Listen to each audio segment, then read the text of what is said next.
देख रहे हैं SBCN न्यूज और आपके साथ मैं हूं वैशाली व्यास। आइए बुलेटिन की शुरुआत करते हैं इस वक्त की अहम खबरों। मंदसौर जिले में लगातार कौवों के मरने का सिलसिला जारी है। अकेले मंदसौर शहर में पिछले एक हफ्ते में करीब 250 से अधिक कौवे पेड़ों से नीचे गिरकर दम तोड़ चुके हैं। सबसे अधिक कौवे शहर के कोर्ट परिसर में मृत मिले हैं। कोर्ट परिसर में यहाँ वहां तड़प कर दम तोड़ते कौवे नजर आ रहे हैं। एक हफ्ते में मृत मिले कौवों के प्रिजर्व सैंपल भोपाल की लैब में जांच के लिए भेजे गए थे, जहां से national institute high security lab भेजे गए थे, जिनकी रिपोर्ट पशुपालन विभाग को मिली है। पशुपालन विभाग के उप संचालक डॉक्टर मनीष इंगोले के अनुसार मृत मिले 4 कौवों के सैंपल भोपाल लैब भेजे गए थे। आज भेजे गए सैंपल की रिपोर्ट में बर्ड फ्लू H5N1 की पुष्टि हुई है। हालांकि कोर्ट परिसर में वकीलों की मांग पर नगरपालिका द्वारा कोर्ट परिसर को सैनिटाइज किया गया था, लेकिन कौवों की मौत का सिलसिला नहीं थमा है। उधर राजस्थान सहित प्रदेश के अन्य इलाकों में कौवों में बर्ड फ्लू की पुष्टि के बाद भी पशुपालन विभाग ने मृत कौवों के सैंपल भोपाल लैब में भिजवाने के अलावा कोई जिम्मेदारी नहीं दिखाई। करीब 250 से अधिक मृत कौवों को शहर के पशु प्रेमी ओम बड़ोदिया और उनकी टीम ने मिलकर एक गड्ढे में गाड़ दिया, जबकि कुछ को नगर पालिका द्वारा चलाए जा रहे कचरा वाहन से फिकवाया गया। अब कौवों में एवियन इन्फ्लुएंजा वायरस की पुष्टि होने के बाद विभाग एहतियातन कोर्ट परिसर इलाके के 1 किलोमीटर वाले इलाके ने रहवासियों की जांच और मरने वाले कौवों पर नजर रखने की बात कर रहा है। विगत जो है 26-27 तारीख से इनके मौत की जानकारी आई थी हमारे पास में। तो स्थानीय हमारे जो जिला पशु चिकित्सालय में वहाँ पे हमने एक कौवे का पोस्टमार्टम भी करा था।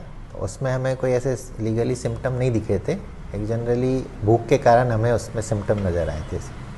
उसके बाद में फिर दूसरे दिन हमने फिर संयुक्त टीम से, हमारे डॉक्टरों की संयुक्त टीम ने भी पोस्टमार्टम करा उसमें। तो उसमें भी हमें वही लक्षण दिखे, परंतु इसकी जो फ्रीक्वेंसी बढ़ी कौवों के मरने की, तो हमने 4 कौवे सैंपल पूरे जो है DI स्टेट DI लैब को भेजे और वहाँ से जो है national institute high security lab के लिए सैंपल दिए गए। जिसमें आज हमें शाम को इसका हमें ईमेल प्राप्त हुआ, जिसमें उन्होंने एवियन इन्फ्लुएंजा की पुष्टि की गई है कि कौवों में ये एवियन इन्फ्लुएंजा पाया गया है ना। अभी कलेक्टर साहब का निर्देश सभी डिपार्टमेंट्स को हो चुका है। स्पेशली उन्होंने जो है CMO साहब को भी कहा है कि वो अपनी वहाँ पे स्पेशल व्यवस्था रखे। सुबह शाम में दोनों टाइम का डिसइंफेक्टेंट का कार्यक्रम रहेगा और जो भी डेड बर्ड्स यदि मिलती है तो उसको जलाना है, उसको इधर उधर फेंकना या गाड़ने का कार्यक्रम नहीं करना है।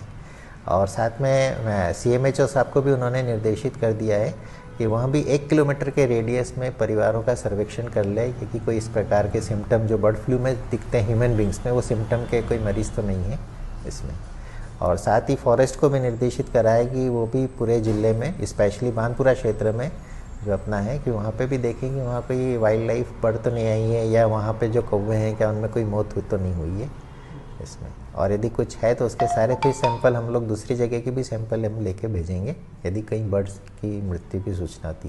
वर्तमान में अभी हमारे यहाँ पोल्ट्री में इसकी कोई अभी सूचना ऐसी नहीं प्राप्त हुई है कि पोल्ट्री में भी कोई डिसीज़ आई। जैसा कि आज का वाक्य बताता हूँ कि 15 से 20 कौवे आज भी मरे हुए हैं, और जैसा कि अभी वो व्यक्तिगत कौवे सब मर गए हैं और तड़प रहे हैं। और एक सप्ताह हो गया है, 200-250 से अधिक कौवे मर चुके हैं अभी तक, और लगातार कौवे का मरने का सिलसिला जारी है। और जिला प्रशासन को भी अवगत कराया है। पशु विभाग और फॉरेस्ट विभाग ने भी सैंपल लिए हैं और पहुंचाया है। अभी लैब, भोपाल लैब पहुंचाया है। अभी वहां से रिपोर्ट आना बाकी है। कहीं ना कहीं हमारे मन में भी वहम है कि बर्ड फ्लू करके एक बीमारी फैल रही है, अन्य शहरों में फैल रही है। ऐसा ना है कि मंदसौर शहर में भी इन कौवों में पाया जाए, तो इस कारण से हमने इनकी जांच करवाई है। मेरे द्वारा अभी लगातार रोजाना कौवे मर रहे हैं, उनको एकत्रित करके अभी तक 250 से अधिक कौवे मैंने उनका विधिवत रूप से अंतिम संस्कार किया है, और 5-7 फीट का गहरा गड्ढा खोद के नमक द्वारा उनको गाड़ा गया है। मंदसौर जिले में पिछले 3 दिनों से हो रही बारिश के चलते जहां तापमान में बड़ी गिरावट दर्ज हुई है, वहीं बीती रात ओलों की बारिश ने किसानों को दोहरी मुसीबत में डाल दिया है। बीती रात हुई ओलों के साथ बारिश से खेतों में खड़ी फसलें धराशायी हो गई, वहीं खेत पानी से लबालब भर गए। शीतलहर से खराब हो रही फसलों पर रही सही कसर ओलों की बारिश ने पूरी कर दी। किसान फसलों में 50 से 70% नुकसान बता रहे हैं। वहीं मंदसौर विधायक ने भी आज किसानों की चिंता जताते हुए राजस्व अमले को लेकर किसानों के खेतों में पहुंचे और अधिकारियों को बारिश और ओलों से बर्बाद हुई फसलों का मुआयना कराया। मंदसौर विधायक यशपाल सिंह ने भी माना कि ओलों की बारिश से इलाके की फसलों में बड़ा नुकसान हुआ है। खासकर गेहूं, चना, मसूर और रायड़ा जैसी फसलों में नुकसान हुआ है। वहीं इसबगोल की फसल में 100% नुकसान हुआ है। उधर जिले के सबसे महंगी खेती अफीम में भी नुकसान हुआ है। राज्य सरकार द्वारा अफीम की खेती पर मुआवजे का प्रावधान नहीं है, लिहाजा अफीम किसानों को दो तरफा आफत आई है। हालांकि मंदसौर विधायक ने अफीम काश्तकारों की समस्या को केंद्र सरकार तक पहुंचाने और मुआवजा दिलाने की बात कही है। उधर अब भी बारिश की संभावनाएं बनी हुई है। अगर और भी ओले गिरते हैं तो बची कुची फसल पूरी तरह नष्ट होने की संभावनाएं बनी हुई है। ओले गिरे इतने मतलब नींबू आकार के, जो जिससे पूरी फसलें पूरी नष्ट हो गई। उसमें दाने पकने जैसे हमें उमिया खर के नीचे खर गई वो सारे फसलों में पत्ते गिर गए उसके, और आधी फसल भी होने की उम्मीद नहीं है किसान को। इससे किसान को काफ़ी क्षति हुई है। इससे चने के जो पूरे झड़ गए वो चने उससे ओले से, फिर डंखल रह गए उसमें। चने पे गेहूं में सिर्फ जाल बिछ गया पूरा, उसमें तिरछे हो गए, पूरे सो गए उसमें। ये भी सड़ जाएंगे इससे पानी से। और अफीम में भी सब मतलब पूरा जड़ गया वो, तो अफीम के जो गोलियां टूट के नीचे गिर गए सब। इससे किसान को मतलब काफी क्षति हो रही है। इससे क्या कितना लगता है, कितना नुकसान हुआ होगा? आधा नुकसान हो गया करीबन जी किसान का, आधा से और से कम नहीं हुआ उसमें। किसान भी चाहता है कि जितना नुकसान हुआ है उसकी भरपाई हो जाए, कहीं से भी सरकार उसको छूट मिले, बिजली में छूट मिले कहीं। आखिर किसान की तो क्षति हुई जी सर। बारिश भी बहुत भयंकर हुई है, और जो गड़े गिड़े बड़े मोटे गड़े हैं, और उनको फसल में सब नुकसान हो गया। रावा गिर गए सब, मसूरा है, अशोक है, ये सब नष्ट हो गया। वो गेहूँ भी ख़त्म हो गए। और 3 दिन से मौसम ख़राब है। हाँ, परसों भी था, कल भी है, आज भी है। और कल जो शाम को बहुत हवा भी लपक के चली थी, और अब गड़े भी गिरे, फसल सब नष्ट हो। सरकार का मुआवजा देना चाहिए सर। सर्वे कराना चाहिए। हाँ, सर्वे कराना चाहिए सर। ये बारिश तो बहुत अधिक हुई और ये जो ओले बहुत अधिक गिरे, नुकसान तो 90% हो गया है। गेहूँ इनमें कुछ दाने अब आने वाले नहीं है, सभी नष्ट हो गए। खड़ी फसल पूरी ये तो पठा लगे जैसे हो गई, तो इसमें क्या है होगा। और बारिश बहुत अधिक, अभी भी खेतों में पानी है। गेहूँ है, रायड़ा है, हर फसल में लोगों का अफीम भी बहुत बिगड़ गई सर, इसलिए नुकसान तो हर फसल में। और ये ऊपर से फिर हमारे यहाँ पे पूरी रात भर खेत पे रहते हैं लोग। ये जंगली सूअरों का बहुत नुकसान है, और वन विभाग वाला तो कुछ करते नहीं है। बात काट लेता है, कर देगा। अभी तो पर पकने जैसी हो गई थी सब, अब थोड़े बहुत दिन में पक जाती है वो बड़ा के। गिरने के बाद तो ये इसमें कुछ दाना लगना मुश्किल का। अच्छा, दाना आए नहीं गए इसमें, तो जब गिर गए तो फिर खड़ी हो गए, हो नहीं गए, तो इसलिए नुकसान तो बहुत अधिक हुआ है। ये बारिश तो बहुत तेज, पहले तो गिड़गिड़ाहट हुई, और उसके बाद फिर बहुत बड़े बड़े ओले आने लग गए। तो नींबू जैसे ओले गिरे हमारे गांव में, और ये जंगल में, हमारे खेतीबाड़ी में भी सभी में गिरे। और अच्छी खूब सभी फसलें आड़ी पड़ गई, मतलब सभी फसलों का बहुत नुकसान हुआ साहब। करीब हमारे मजदूर भी नहीं मिल पाएगी इसमें, इतना नुकसान हो गया इस साल हमारा। तो गेहूँ, रायड़ा, इसबगोल, चना, मसूरा, इनमें ज़्यादा हुआ। जैसे अफीम भी टूट गई, ये सब फसलें टूट गई। तरह का मौसम ने करवट लिया है। एक शीत का प्रकोप था, शीतलहर चली, और शीतलहर से का जो नुकसान, जो क्षति, वो थमी भी नहीं थी। उसका सर्वे भी बहुत व्यापक स्तर पर नहीं हो पाया था। इसी बीच कल रात को अनेक गाँव में, राजस्थान से लेकर के और मंदसौर ज़िले के सैकड़ों गाँव में ओलावृष्टि हुई। पूरी की पूरी एक लहर ऐसी चली जैसे कोई पश्चिम से लेकर दक्षिण से लेकर उत्तर तक, उत्तर से लेकर दक्षिण तक काफ़ी लंबी पट्टी में ओलावृष्टि हुई है। मुझे रात को ही खबर मिल गई थी सोशल मीडिया के माध्यम से, मेरे कार्यकर्ताओं ने मुझे बता दिया था। सुबह आज मैं अनुविभागीय अधिकारी, राजस्व, पटवारी, नायब तहसीलदार सारे लोगों को लेकर के, और मेरी विधानसभा क्षेत्र के नौगांवा, रेवाज देवड़ा, मजेसरा, भंडारिया, सगवाली, बहपुर, इन सब गाँव में मैं जाकर के आ रहा हूँ। मैंने लोगों के खेतों में भी जाकर के गया। अफीम के खेतों को भी नुकसान हुआ है। मैंने राजस्व अमले से कहा है कि अफीम के खेत का नुकसानी का भरपाई भले ही मध्य प्रदेश की सरकार न करती है, न हम उसमें मुआवजा दे पाते हैं, लेकिन भारत की सरकार को इस और हम इंगित करेंगे कि अफीम में भी काफ़ी नुकसान हुआ है, धनिया काफ़ी नुकसान हुआ है, अलसी में काफ़ी नुकसान हुआ, गेहूँ पूरे के पूरे नीचे गिर पड़े हैं हवा के कारण से। बड़ा नुकसान है किसानों का उन क्षेत्रों में जहाँ पर ये प्रभावित वाला क्षेत्र था। किसानों ने मुझे खेत पर ले जा करके भी बताया, पूरी टीम हमारी साथ थी और उम्मीद है मध्य प्रदेश की सरकार, यशस्वी मुख्यमंत्री श्री शिवराज सिंह चौहान निश्चित से इस नुकसानी की भरपाई में हमेशा किसानों के का साथ दिया है। किसानों के साथ कल भी थे, किसानों के साथ आज भी खड़ा है। शीतलहर की प्रकोप के कारण से दुबले में 2 आषाढ़ हो गया। दुबले में 2 आषाढ़ इस प्रकार से हो गया कि एक तरह से शीत के प्रकोप से किसान खरीफ की फसल, रबी की फसल में परेशान रहा। दूसरा 2 दिन के अंतराल में जो भी मौसम बिगड़ा है, इसके कारण से भी नुकसान हुआ है ओले के कारण से। और अफीम तो इस मौसम में बड़ा नुकसान होता है इसका। ये मान के चलें कि जहाँ अफीम के फूल डोडे के रूप में परिवर्तित होते आ रहे हैं, इसबगोल के तो ये हालत होगी कि इसबगोल के अगर पानी के छींटे भी आ जाते हैं तो इसबगोल की फसल बर्बाद हो जाती है।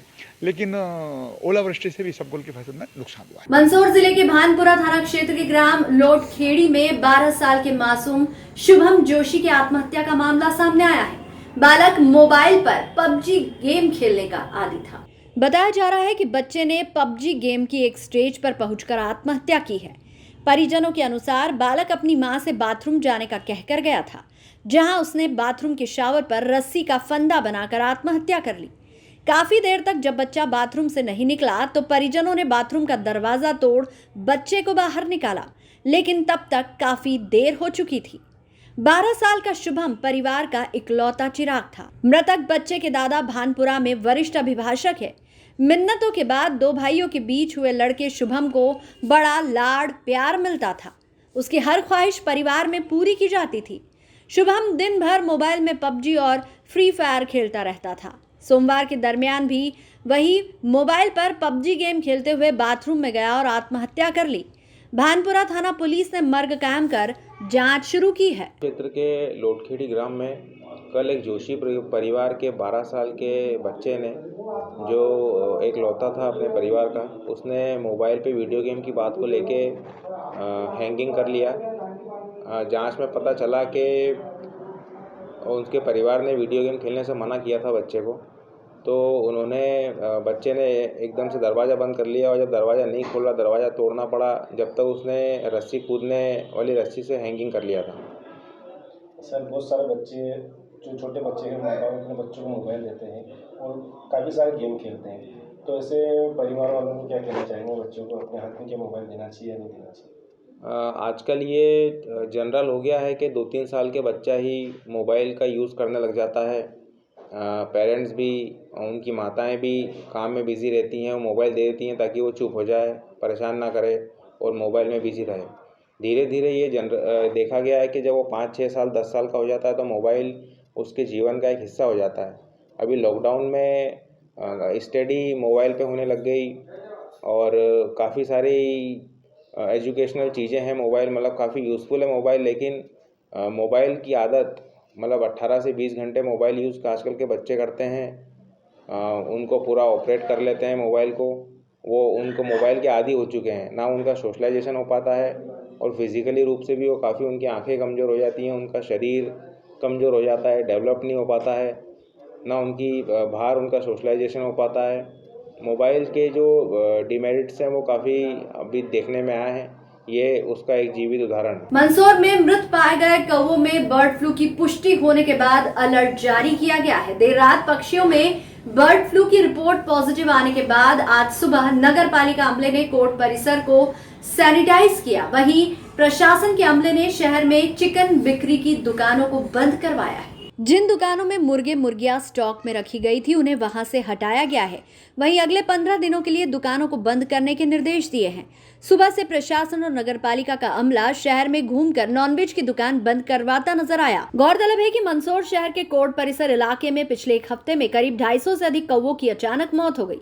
लगातार हो रही कौवों की मौत के बाद मृत कौवों के सैंपल जांच के लिए सेंट्रल हाई सिक्योरिटी लैब भेजे गए, जहां से मृत कौवों में बर्ड फ्लू H5N1 की पुष्टि हुई थी। इसके बाद हरकत में आया जिला प्रशासन ने अलर्ट जारी करते हुए कोर्ट परिसर के 1 किलोमीटर इलाके में रह रहे रहवासियों के स्वास्थ्य परीक्षण सहित इलाके को सैनिटाइज करने सहित चिकन विक्रय पर पाबंदी लगाई है। इसकी पुष्टि हुई है जांच में कि बर्ड फ्लू जो है वो मंदसौर के उसमें पाया गया है।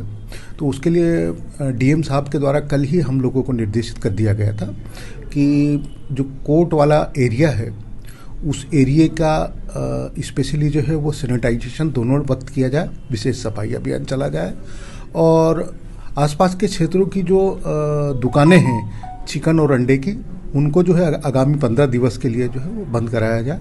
तो उस तारतम्य में हमारे द्वारा जो है वो नियमित रूप से जो है वो सफाई प्रारंभ कर दी गई है, सैनिटाइज भी प्रारंभ कर दिया गया उस एरिया का, और जो अंडा और चिकन की दुकानें हैं उनको बंद कराने की कार्रवाई की जा रही है।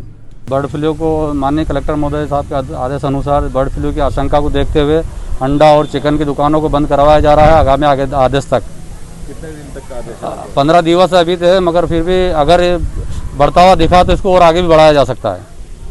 अभी और कहाँ पे कर रहे हैं? अभी पहली बार लजीत चिकन से सेंटर पे की है खानपुरा, अब खानपुरा गेट पर करेंगे, उसके बाद अब्बासी चिकन साहब लोहार पट्टी पर भी है।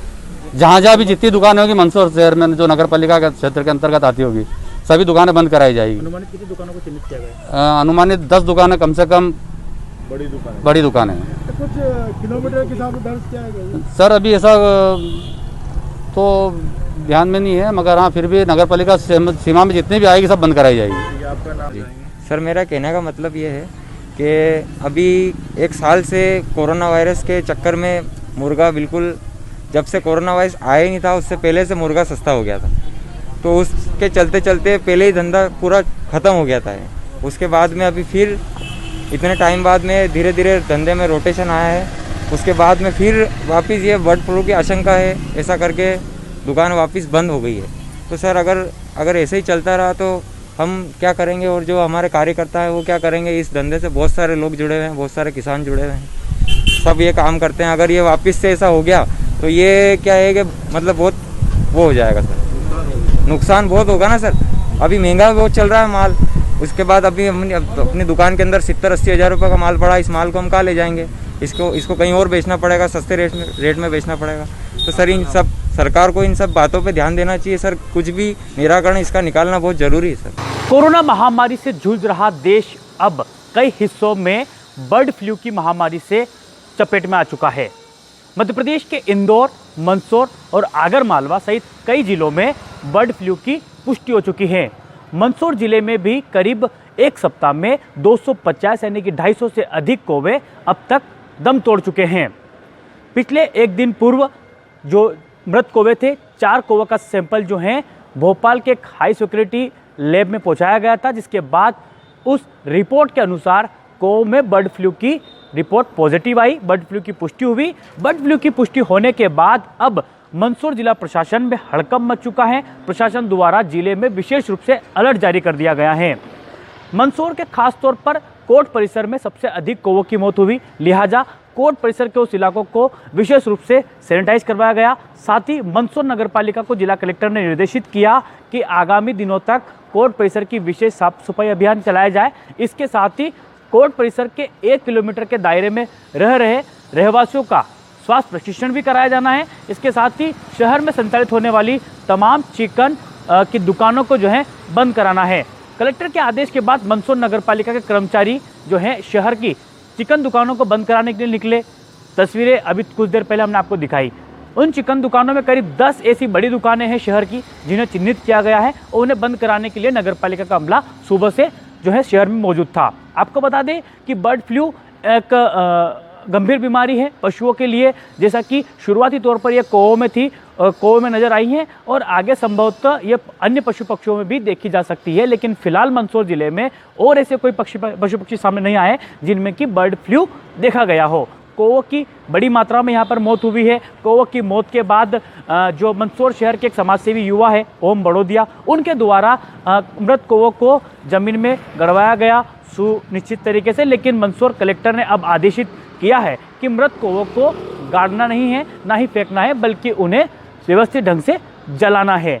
तो कई तरीके के निर्देश जो है जिला प्रशासन दे रहा है। मध्य प्रदेश के समीपी राज्य की अगर बात करें तो राजस्थान के झालावाड़, कोटा, पाली आदि स्थानों पर भी जो है बर्ड फ्लू की जो पुष्टि हुई है और वहाँ पर भी बर्ड फ्लू का कहर देखा जा रहा है। अब आप बात करते हैं मानव जनजीवन की कि बर्ड फ्लू मानव जनजीवन को प्रभावित कर सकता है या नहीं।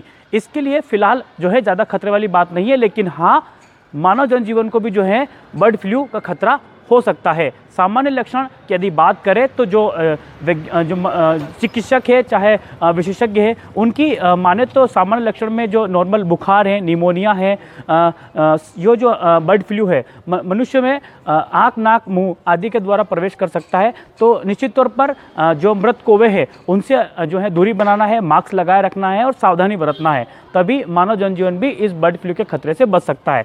फिलहाल कौवों की मौत के बाद पूरे मंदसौर जिले में अलर्ट है और प्रशासन अपनी तैयारियों में जुटा है। कैमरामैन नीरज सेन के साथ देवेंद्र मौर्य, SBCN टाइम्स, मंदसौर। मंदसौर में बढ़ती ठंड को देखते हुए सोशल मीडिया पर डली पोस्ट के बाद कई लोगों ने जरूरतमंद लोगों के चेहरे पर खुशी ला दी। दरअसल ठंड से ठिठुरते लोगों के लिए कपड़े इकट्ठे करने के लिए शहर के युवा पत्रकार कमलेश गड़िया ने एक पोस्ट फेसबुक और व्हाट्सएप पर शेयर की, जिसके बाद कई लोगों ने अपने पुराने गर्म कपड़े एकत्रित किए व गांधी चौराहे पर देना बैंक के नीचे बनी नेकी की दीवार पर रख दिए। आज भी आनंदक परिवार से जुड़ी श्रीमती वीणा सिंह, योगेंद्र सिंह, अंजुम शाह, कमलेश गड़िया, अनूप परमार और हाल ही में महज 4 साल की उम्र में मंदसौर का नाम रोशन करने वाले ओसवाल ने भी कपड़े एकत्रित कर नेकी की दीवार पर रखे। मौके पर मौजूद जरूरतमंद लोगों ने कपड़े लिए व टीम को धन्यवाद दिया। टीम के लोगों का उद्देश्य है कि शहर के लोग न पहन पाने वाले कपड़ों को वहां रखें ताकि ज़रूरतमंद को इस ठंड में परेशानी ना हो। देखिए, सभी जानते हैं कि ठंड चल रही है और इस ठंड में जो लोग बेघर है, जो निर्धन है, भिक्षावृत्ति करने वाले लोग हैं, तो उनके पास पहनने के लिए कई बार कपड़े नहीं होते हैं, जो गर्म कपड़े होते हैं। और हम अमूमन जानते हैं कि कई घरों में ऐसे कपड़े होते हैं जो लोग पहन नहीं पाते और ऐसे ही पड़े रहते हैं। तो हम लोगों ने सोशल मीडिया पर आनंद संस्थान के ज़रिए एक अभियान चलाया था, एक पोस्ट डाली थी, जिसके बाद हम लोगों ने कई जगहों से कपड़े इकट्ठे करे और यहाँ पर रखें। लगातार ये अभियान चल रहा है। आज हम लोगों ने 4-5 लोगों से भी कपड़े इकट्ठे किए और यहाँ पे भी रखे हैं। हम लोगों से भी यही अपील कर रहे हैं कि जो पड़े हैं वो यूज़ नहीं आ रहे हैं, यहाँ रखेंगे तो किसी गरीब के काम आएंगे, जो इस ठंड में वो पहन पाएंगे, वो इस ठंड से बच पाएंगे। कौन से संगठन के बैनर तले रखेंगे? आनंद संस्थान के बैनर तले और सोशल मीडिया पे हम कुछ लोगों ने एक्टिविटी के ज़रिए काम किया। मैं doctor Veena Singh, government PG college Mandsaur में असिस्टेंट प्रोफेसर। आनंदम में राज्य आनंद संस्थान भोपाल से आनंदम का एक प्रोजेक्ट है ये, और इसमें एक नेकी की दीवार करके कॉन्सेप्ट है, जिसके तहत हम यहाँ पर अभी सर्दी के मद्देनज़र कुछ गर्म कपड़े सभी लोगों के सहयोग से रखने आए हैं, जिससे जो जरूरतमंद लोग हैं उनको इसका लाभ मिल सके। नीमच विद्युत विभाग द्वारा धनेरिया कला फीडर के अंदर आने वाले 5 सब स्टेशनों में हो रही लंबे समय से वोल्टेज की समस्या का समाधान करने के लिए नए फीडर झांझरवाड़ा में आधे लोग को शिफ्ट कर दिया गया है। दरअसल नए फीडर झांझरवाड़ा में 10,000 के करीब कनेक्शनों को शिफ्ट किया गया है। इसके कारण धनेरिया कला क्षेत्र के अंतर्गत आने वाले सभी ग्रामीण क्षेत्रों में 5 सब स्टेशनों पर लोड कम हो जाने से ग्रामीण क्षेत्र के लोगों की वोल्टेज की समस्या का समाधान हो गया है। इस आशय की जानकारी देते हुए अधीक्षण यंत्री MPB RK नायर ने बताया कि अब ग्रामीण क्षेत्र में धनेरिया कला फीडर में लोड कम होने से वोल्टेज की समस्या का समाधान हो गया है और विद्युत प्रदाय भी निरंतर और सुव्यवस्थित तरह से चल रही है। इससे ट्रांसफार्मरों पर भी लोड कम हुआ है। वर्तमान में धनेरिया फीडर में 5 सब स्टेशन आते हैं, जिनके कारण उस फीडर पे काफ़ी लोड चल रहा था। अभी झांझरवाड़ा एक नया फीडर हमारे द्वारा चालू किया गया है। उसके कारण जो धनेरिया की जो वोल्टेज की समस्या थी और जो अधिक भार की समस्या थी, वो दोनों हमारी सॉल्व हो चुकी है। अब धनेरिया फीडर का जो आधा लोड है, अभी वर्तमान में 300 एम्पीयर लोड चल रहा था, तो आधा लोड जो है वो झांझरवाड़ा फीडर पे हमने डाल दिया। इससे इस जो फीडर पे जो उपभोक्ता है, लगभग 10,000 उपभोक्ता है जो कृषि के, उनको वोल्टेज की समस्या दूर हुई। इस बुलेटिन में फिलहाल इतना ही। लगातार न्यूज अपडेट्स के लिए देखते रहिए SBCN न्यूज। नमस्कार।